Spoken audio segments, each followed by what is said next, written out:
So we're going to talk about a couple different technologies. We talked about Facebook. We talked about LinkedIn. I made up a couple of names for some new social media. So is anyone here using YouTube personally and professionally? Personally, professionally, kind of. Not asking if you use it. Okay. For amusement. Amusement. Okay, that's personal. That's fine. Twitter. Does anybody use Twitter? A little bit. Pinterest. Okay, now we're getting more. Trying to figure that out. A little bit. Actually, our new favorite one is Houzz. Houzz? Houzz. How do you spell it? H-O-U-Z-Z. Houzz. And what does that do? Is that real estate? Or? It's decorating in houses and we use it for staging ideas. Yeah. It's actually when we're decorating for Christmas this year, we both got on Houzz and started going, okay, what are the Christmas? Cool. What about blogs? Anybody blogging or even do you look at blogs? Yeah, Kathleen put me up there. She said, hey, ask the room that they're doing. Here. There you go.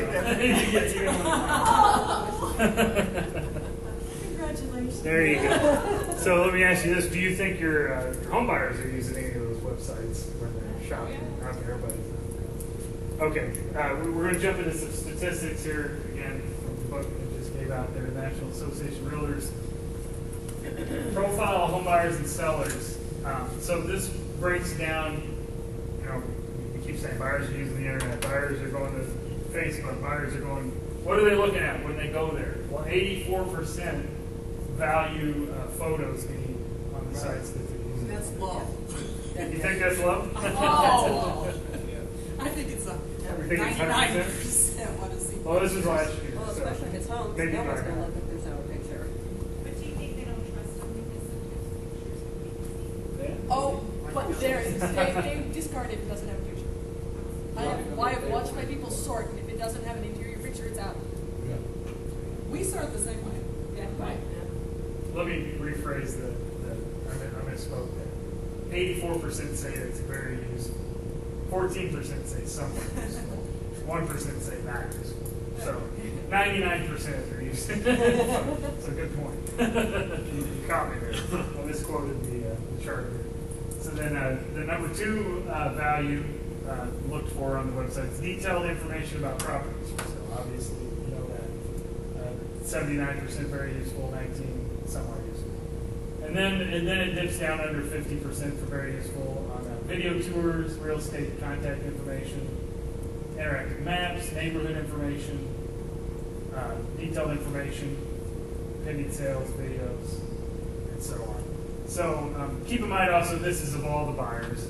It doesn't matter what phase they are in the home buying process. Everybody starts out looking at photos. I think they kind of just work their way down. The more interested they become, the more they educate themselves, they dial in more. Then they're looking at maps and they're looking at neighborhoods. So how are they getting all this information? I mean, this is the world you guys live in. They're MLS websites. They're going to realtor.com. They're going to your websites. They're going to your company's websites, and then they're going to other websites with real estate listings. Trulia, Zillow, all those companies. Has anybody participated at all with Zillow or Trulia and buy with me? Because they're producing people that are looking. Yeah, they're producing leads. People that are looking at all this information. So what you got to keep in mind, and what all these service providers and what your MLS does, is make sure that all the regulations, both local, board level, national, are all followed when licensed real estate agents facilitate the use of these services. So that's why you talk about the IDX regulations and all those things you guys have to deal with when you're doing your website. What's unfortunate is that some of these websites aren't licensed real estate companies, so they fall under a whole different regulation. So it might not be the most even playing field, but they also can't get access to all the information that you need to. So there's just all these different ways, and ultimately everybody's just trying to get to the consumer and trying to provide them with the information that they're looking for. Do you think that many people really use the IDX on the personal agent's website? I mean, I've tried, and they Right. you know, they Where do you think they end up going? to Zillow and Trulia and stuff like that. Or the company, maybe the corporate website, realtor.com. Yeah, Realtor.com. I mean, the study shows they go everywhere. I just wonder how many actually go Right. to like my personal Right. website to search Right. that. You should have a tracker that'll tell you. Ours says not. That's what They're already looking on Zillow. Zillow, you think is a big one? We got a list this morning of penthouses from Zillow they want to see. I think that. Oh, one of your buyers Yeah. just said, here's the 10 from Zillow. Right, right. That's what I thought. The IDX was a great thing. Right. Well, I think they end up there, just see if there's something there, maybe it's not on there. I mean, I'm guessing most buyers tell you they're on all of them. They look at all of them just to compare. You ever heard that either? What's interesting, photos, you said it right there. 100% of people, you said they're using photos. Pinterest and Instagram are the fastest growing social networks for female users 18 to 49, which we've established 18 to 49 is the majority of home buyers. So a lot of people might tell you that the female makes the decisions, the big financial decisions. So Pinterest and Instagram are two of the growing social networks that just be aware of them. I mean, like I said at the very beginning, you can't become an expert of all these things. So just choose where you play and just know they're going to go to Zillow or they're going to go to Trulia, and just have a plan in place to make sure you take care of them. So what are they doing? We know what they're searching for. When it comes to real estate and what they're looking for from agents. So what this graph breaks down is exactly what are the benefits that a real estate agent provides that home buyers are looking for. So this isn't necessarily showing what they're looking for online. This is what they're coming to you for. So the top of the line here is they want help understanding the process. They want to know about unnoticed features or faults with the property. And you can see it breaks it down over here on the right-hand side, first-time buyers versus repeat buyers. So as you can see, first-time buyers need a little more help with the process than repeat buyers.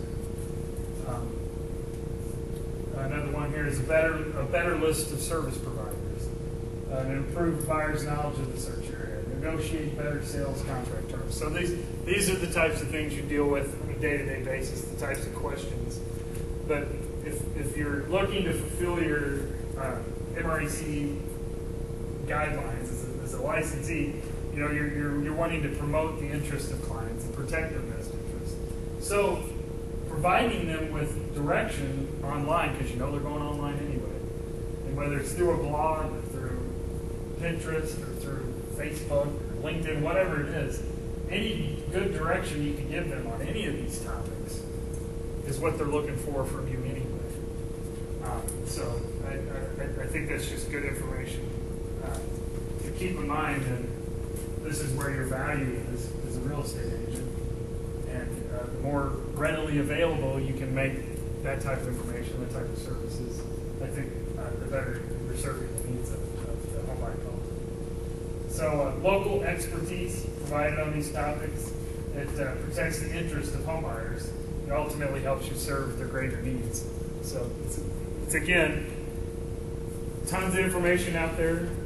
You Google, you don't know where you're going to end up. You don't know where your buyer is going to end up. But if you're proactively directing them either to your own information or to your trusted services, because God knows you can't blog about everything. But you might have a partner. You might have someone, title company, mortgage company, insurance agent, home inspector. They have the same challenges. They have the same duties to serve their clients. Maybe there's some of these topics that they're a little more well versed on. I mean, look to them to direct your customers if you trust them. It always comes down to trust and local expertise. So,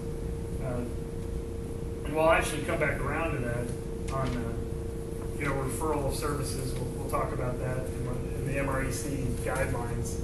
What really are your obligations? Over the years, you hear different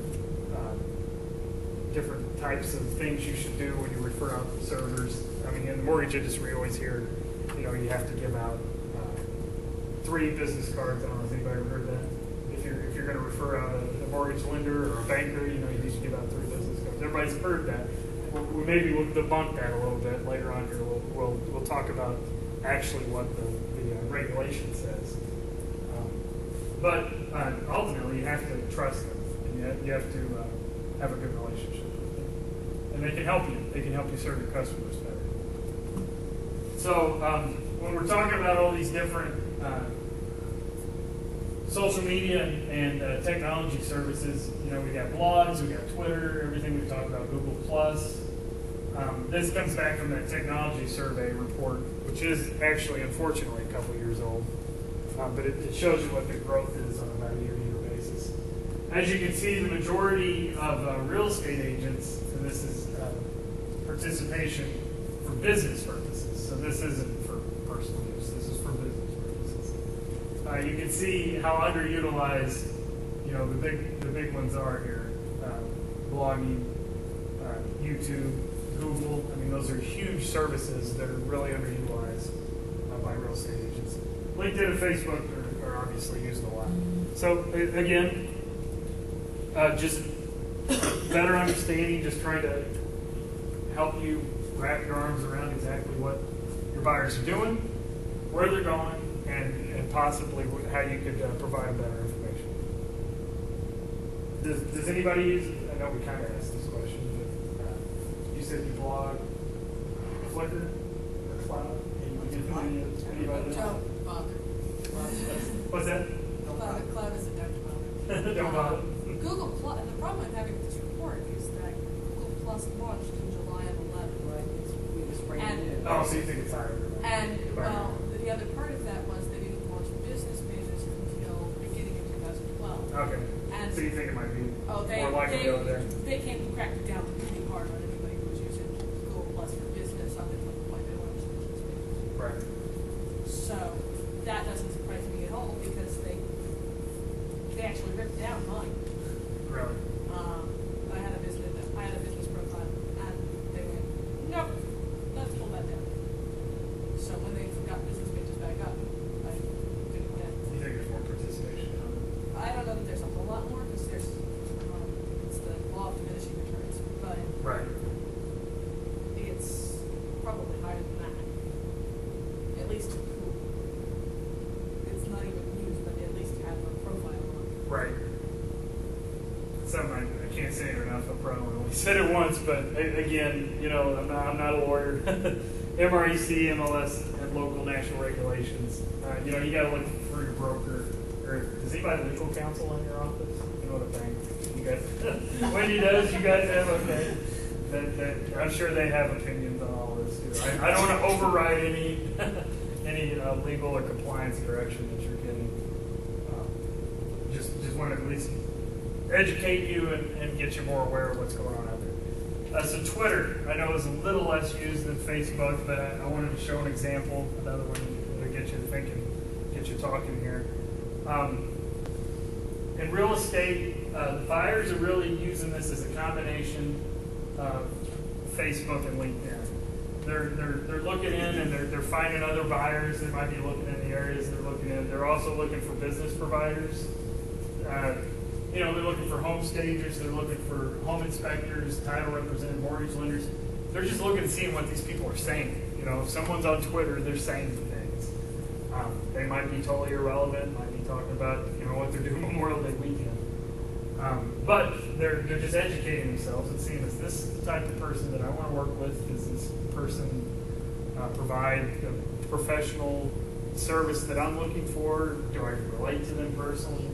So whether you're on there or not, your home buyers, your customers are looking around on there, just listening to see what your competitors, what other your service partners might be talking about out there. And there are multiple privacy options for this as well. So it's another thing. We talked about Facebook protecting your posts. You can protect your tweets. Your buyers definitely need to know that they should be able to protect their tweets.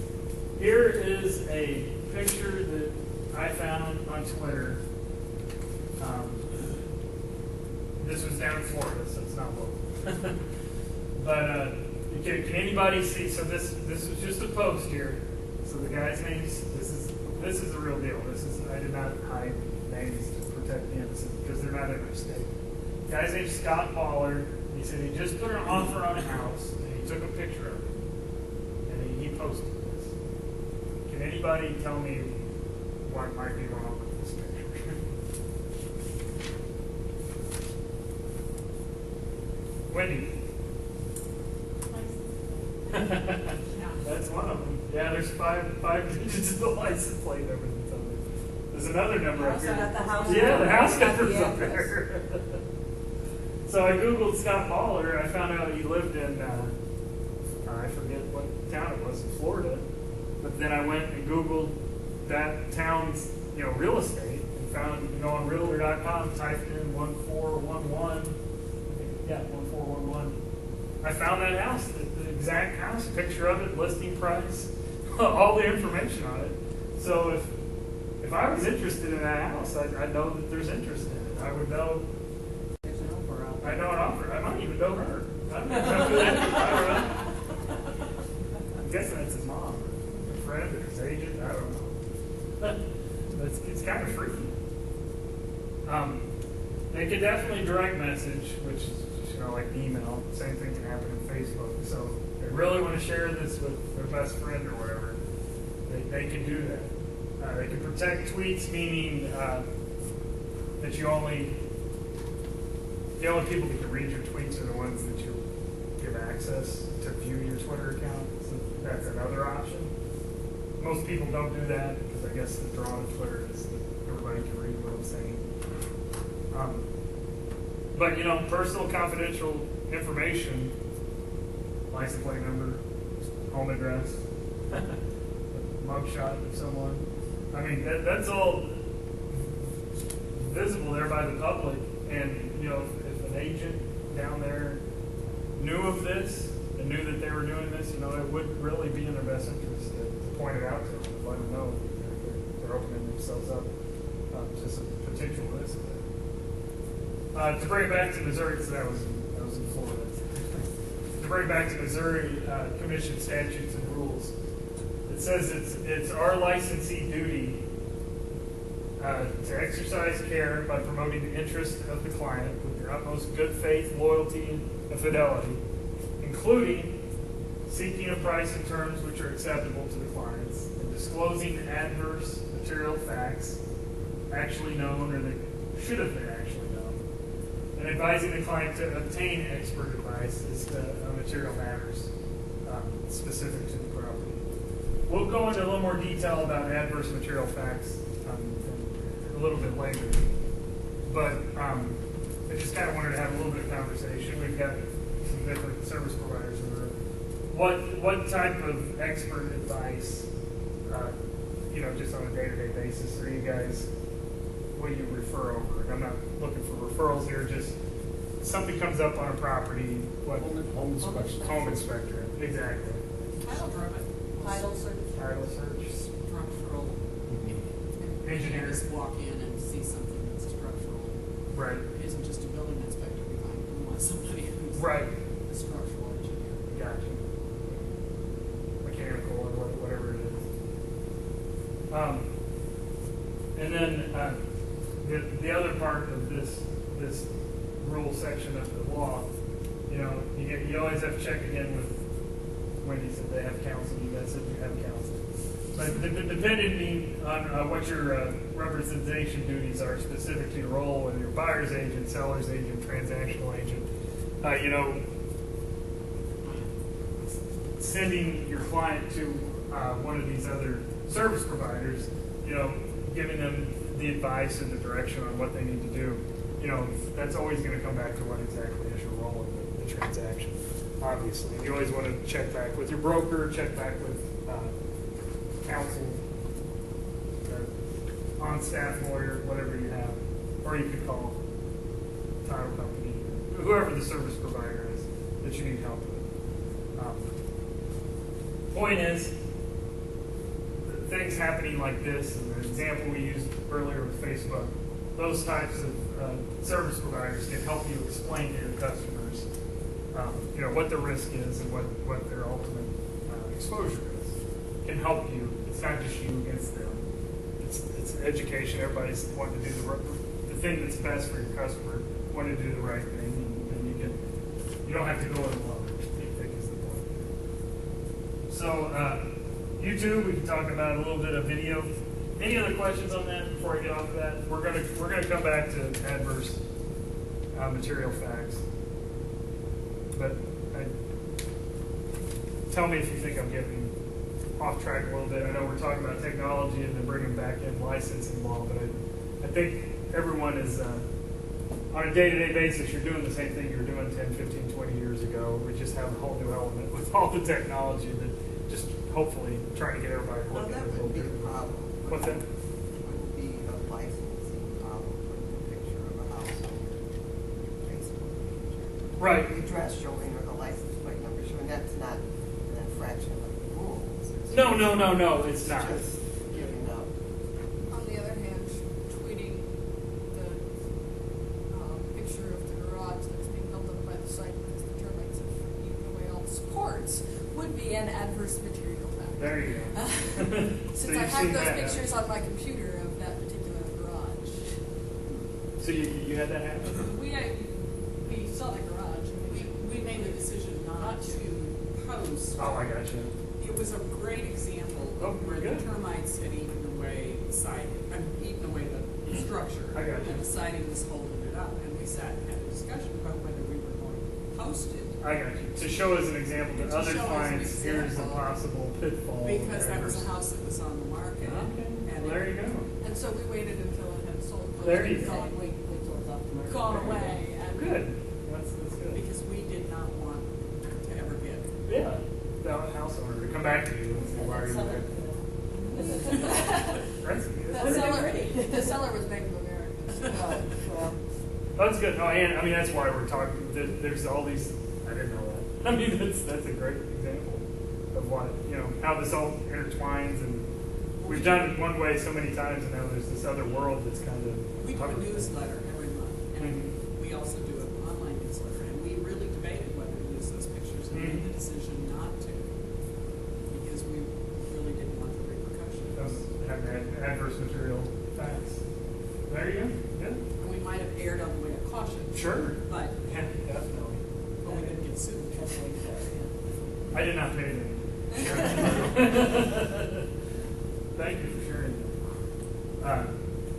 So yeah, we talked about some of the different social media services. I mean, YouTube is kind of considered social media, but it's more video.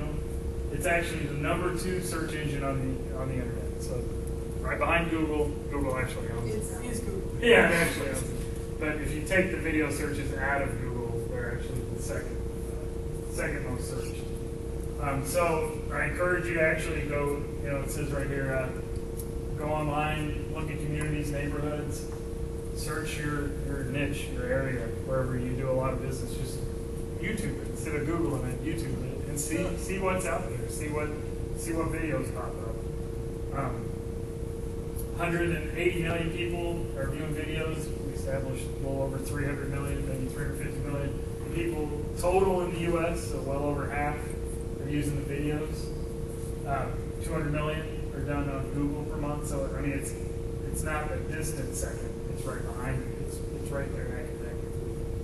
And this is from a December number, so they go back and forth, and all these websites. 1 month Facebook might be the 3rd most visited site. The next month it might be 4th, and might go back to 3rd. So they juggle, but at least gives you an idea of what's being used out there. So buyers, they want to find out more about homes and communities that they're looking in. So that's how they end up on your IDX search. That's how they end up on YouTube. They're just looking, they're seeing what's there. 40% of smartphone users are watching mobile videos. So if they're doing it on the PC, if they're doing it on their laptop, they're doing it on their mobile device as well. Yeah, that's kind of like the moral of the story is everything we're talking about now. Everybody's doing it on their phones. We'll come back to that. But that's essentially what's going on. So what are home buyers searching? So this is some information provided, and this was actually updated last year, 2012. Google did a joint study with the National Association of Realtors. So, we've got the profile of home buyers and sellers. They took some of that information, asked some different questions. Google helped drive the ship on that one. And they got in there and they did a real estate specific study on what online users are doing on Google, doing real estate searches and all that. Here's some of the findings from that. Regarding video, here's what home buyers are looking at. 86%, they're trying to find out more about the specific community that they're looking at. 70% are touring the inside of homes. So not necessarily a virtual tour, but just trying to find some type of video, maybe somebody just really quick video of the kitchen or really quick video of the backside deck or something like that. That's what they're looking at. Obtaining general information, comparing features across multiple companies. So, everybody's looking at the houses, everybody's looking at the communities, and I firmly believe the further they get down into the home buying process, the closer they are to actually buying, they get more detailed. They start shopping for companies. They start shopping for customer testimonials. They start looking for the realtor that they're going to use if they haven't already chosen one. What would you say are some topics that agents or anybody really shouldn't post about property? So we're talking about adverse. That might be a good example right there. If you're talking about a listing that's got problems with it, probably wouldn't want to post a video about it, just like you guys didn't want to do on Twitter. Have you guys had any other types of situations come up like that, or anybody else? Doesn't have to just be you guys. Would you recommend on the title side any type of, and it doesn't have to be just video. It could be blogging, Facebooking. We're talking about educating and just getting information out there. Are there certain things you would recommend maybe not to throw out there, topics? Well, I think they have to watch out, at least in our industry, is that if it's going to be, it would have to be generalized. Anything we put out there would have to be Right. generalized so that it's going to be tagged to a specific property, buyer, seller, etc. Usually if it's something that people want to see, it's usually a problem. So if the demand having to have an extra closing or something like that, so if there's demand for it, more than likely it's probably something negative. So yes, I would just say it would have to be something that could be tied to a person, because then I think you might have some language. right. I think another thing that we should avoid as realtors is giving advice or putting it on YouTube or even a blog for that matter, areas that are not our expertise. We should never give legal opinions, we never should give financial opinions, we shouldn't give structural opinions, all those kind of things. Right. Only stay in what we're licensed to do. Right. That's good. That and it kind of goes back to if you have a title company or a mechanical engineer, someone that provides good service for you and you believe in, maybe you share their saying, hey, I got this from Johnny Smith. He's a respectable company, and here's what he says. Not me. This is what he says. but that they're looking for the information. If you're the one that can point them in the right direction, I think that's good. A security title sent out a title tip. Yes. They do them. They did, and the one we got this week was good, but my decision was to just forward it as securities title tip. Right. thought this, because you've just purchased, you ought to have this information. Sure. So that I wasn't the expert. Right.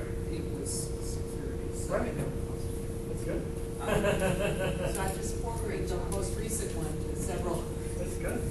No, that's it. I mean, that's exactly. So then you're providing the expertise, you're providing the referral to get the right information, but you're also stepping back and saying, I'm not an expert on this. I'm talking to the experts. Well, the other thing I've seen other agents do is tag the specific person as this, I am out looking with this person, or we just put so-and-so's house on market on Facebook. And it makes me all sorts of twitchy. Sure. Sure. Because you can tag other people on Facebook, but I'm like, no. Right. Don't do that. And there's nothing legally wrong with saying I'm out showing Sally and Jim this weekend. Right.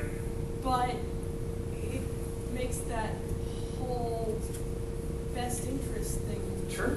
a little tricky, especially Exactly. if. Is that protecting the best interest of the buyers? To Right, announce what they're doing. does Aunt Sally Mae know that they're moving? Right, right. She might be losing rent. Right?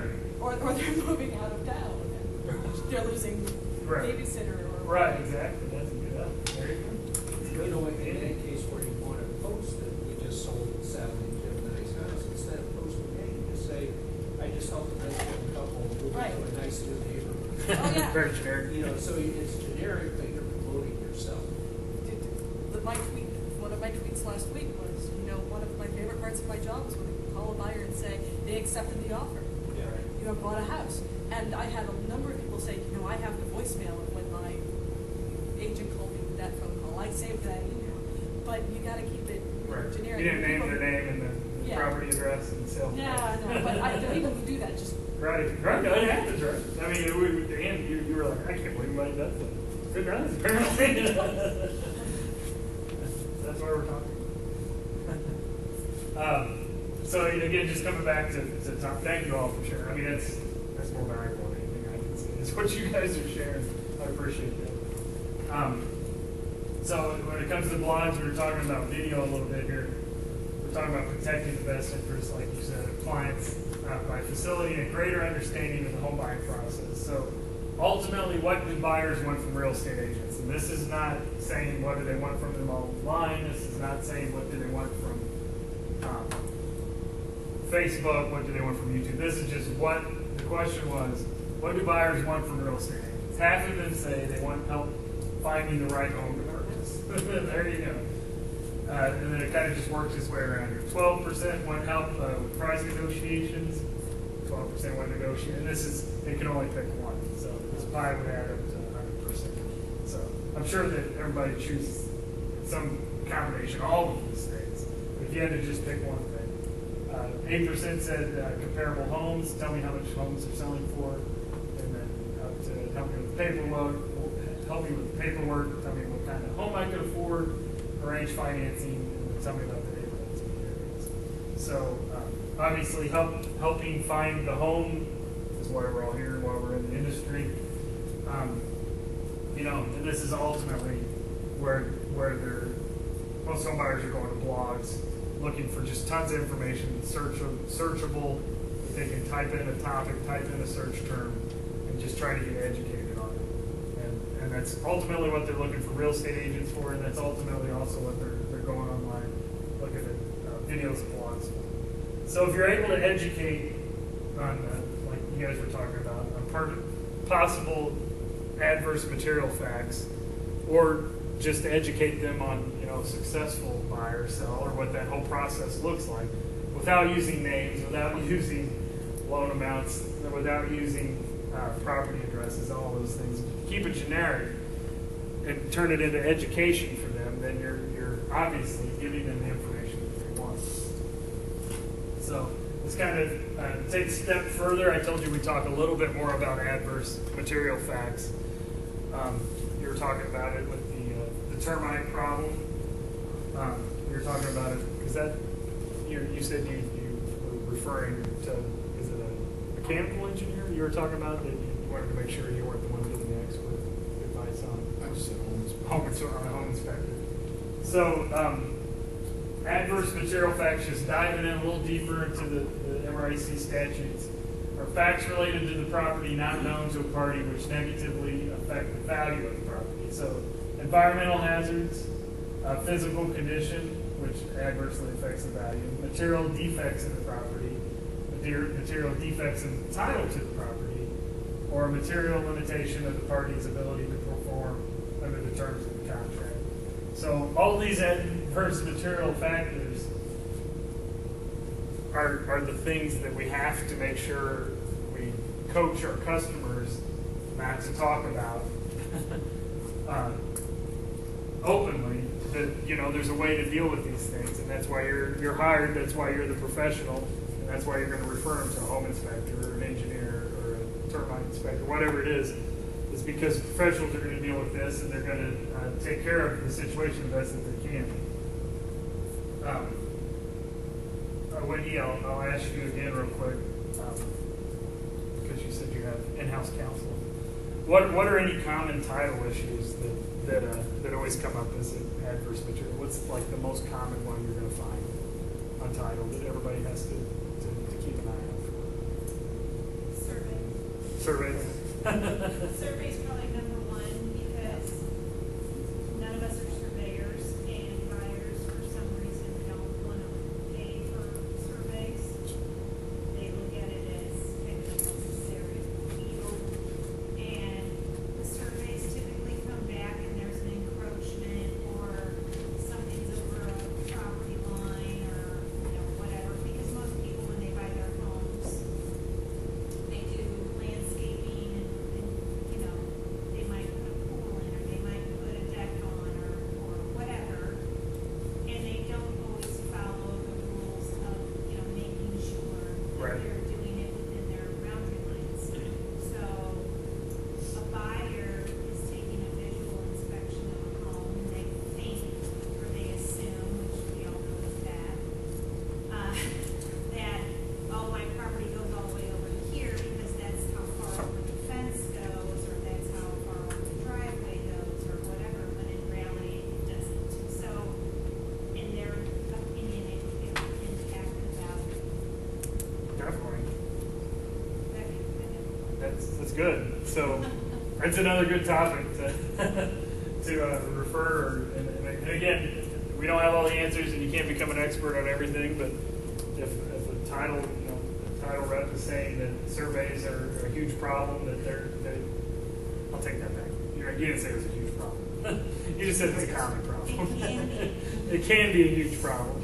That's one of those topics that you could, proactively address, or at least talk about with customers before they put an offer, or before they neglect to get the survey, the boundary survey, just to, better serve them and give them a heads up of, hey, here's a common issue, and here's how you can avoid potential problems. So it's good on the adverse material thing. So tying it back into technology, I know it feels like I'm choppy, kind of jumping around a little bit, but just trying to get everybody out of your comfort zone on looking at technology and just trying to apply the license law to it and what the different challenges are. So 91% of smartphone users are connected to the internet with their device. So that's what I was saying earlier. We're talking about social media and blogging, and online video, and all that. Everything is done on the PC, the laptop. 90% of it now is done on the smartphones as well. According to Google, National Association of Realtors report, mobile devices are becoming much more popular during the homebuyer process. In September of last year, 12% of website hits were coming from a mobile device. I checked on that the other day; it's closer to 20% now. So all web activity, nearly 20% of it actually is coming off of a cell phone or a tablet or an iPad, something that's connected to the internet. And then this is going back to that independent research that I talked about earlier. The nonpartisan group just saying, what are these activities when someone's on their cell phone? What are the most common activities that they're using? I'm sure no one's surprised to see that 82% are taking pictures. You probably see the iPhone commercial now. They're promoting now that iPhones take more pictures than any other camera in the world. So now that's the most popular camera now is the iPhone. Just as many are texting. And this is this independent study, so it's not the exact same numbers from the other ones. But they're saying 56% access internet, half an email, nearly half recorded video,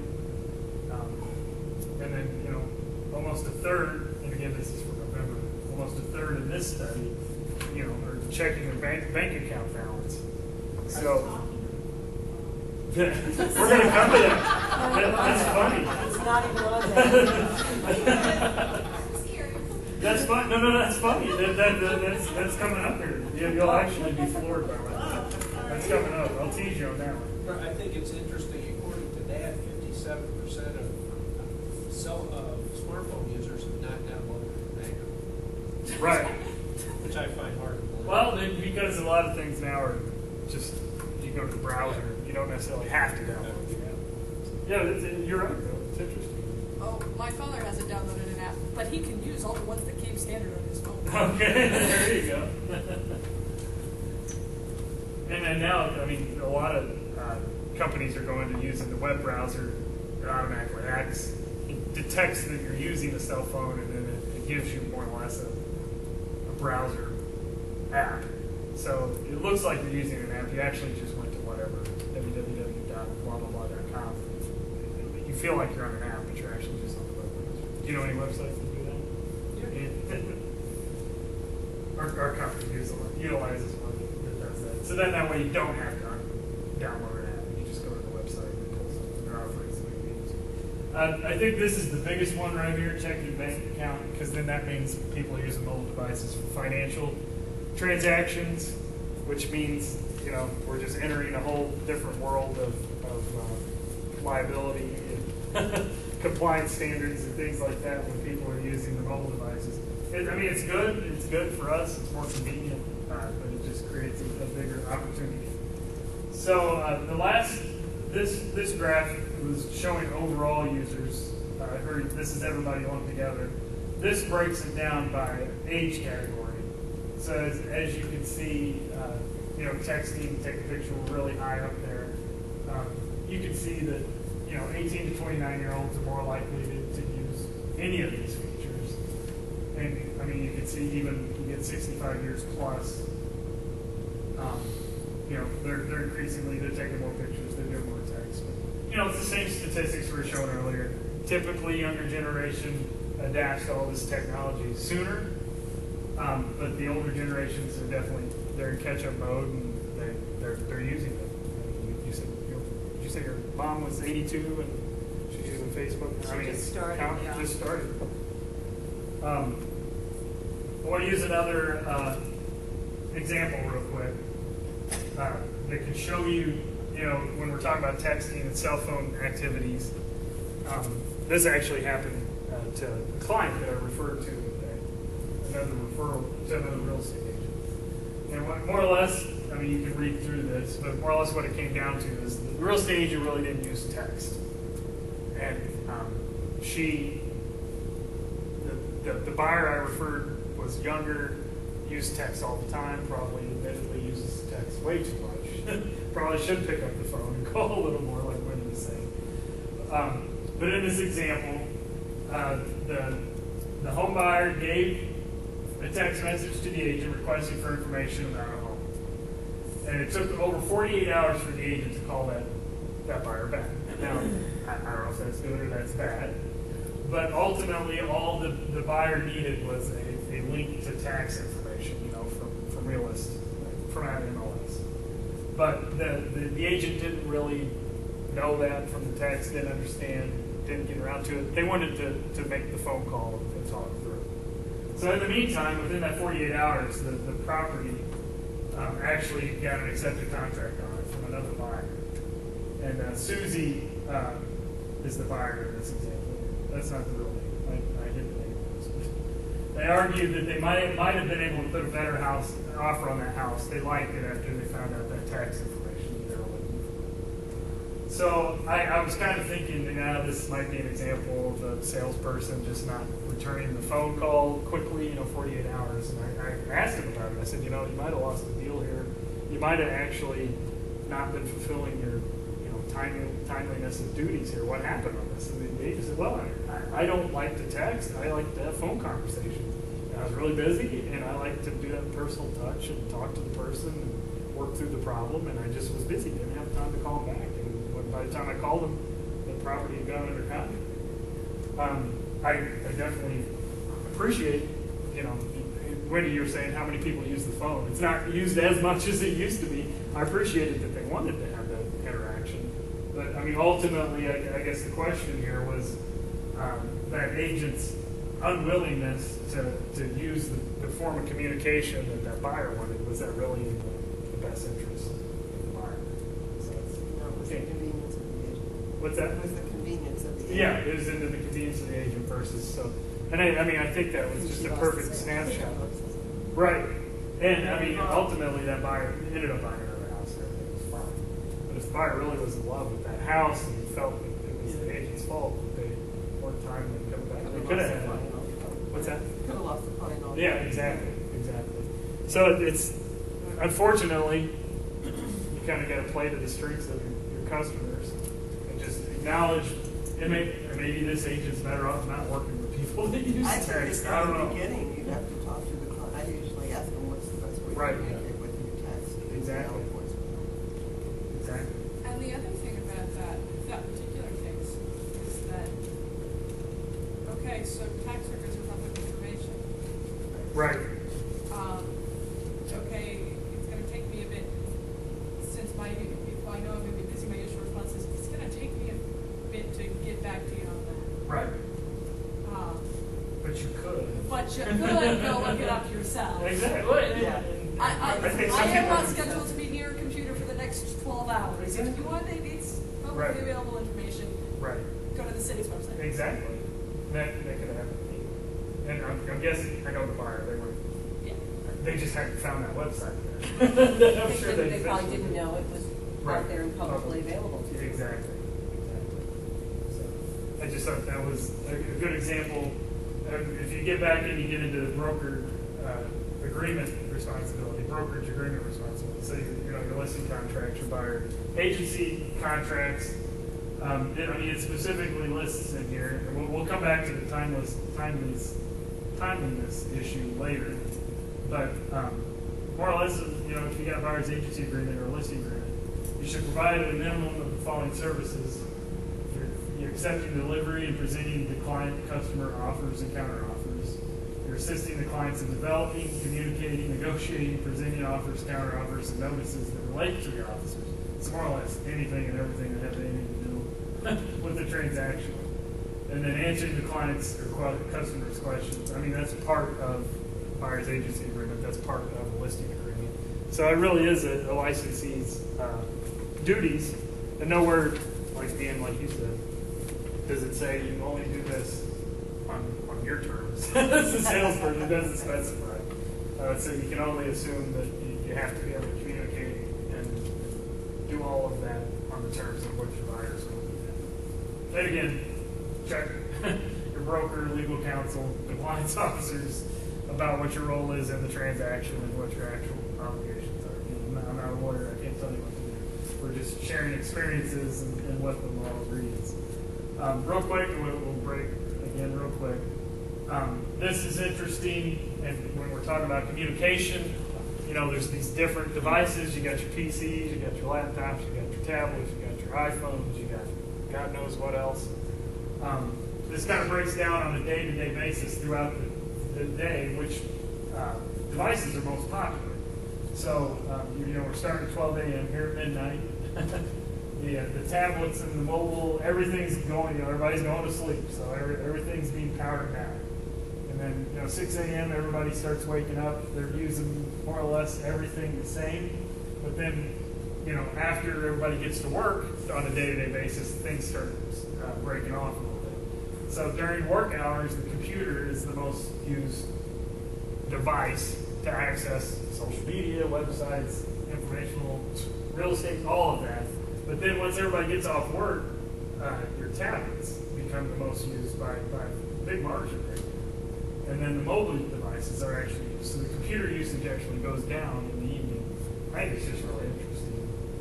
So, you know, using mobile apps and just being up to speed and comfortable with those types of technologies definitely can play into ultimately fulfilling, you know, your brokerage agreement responsibilities if you're able to communicate with everybody. At the time of the day, using their preferred communication that they're using during the day. So, Wendy, this is going to answer your question. Talking about what's being used on mobile phones, mobile devices. On average, 23 minutes a day is spent on Facebook. Only 5.5% is actually used on the dialer. Used actually. No, this is the whole day. So the whole day, on average, the average person spends about 5% of the time on their phone actually using it to talk. 10% social network use. The most used feature is text, 15%. And then devices used to access social media is over half of mobile phones are being used to access social media. So, yeah, it's actually highlighted there. Only 5.5% of total time spent on mobile phone is actually using the phone feature. It's amazing. I know nobody's arguing with it. Talking to us. So, we're 5 minutes till. We'll take another break real quick, and then we'll come in here and wrap it up. So, you come back in here at 3:05. All right? Yeah, 3:05.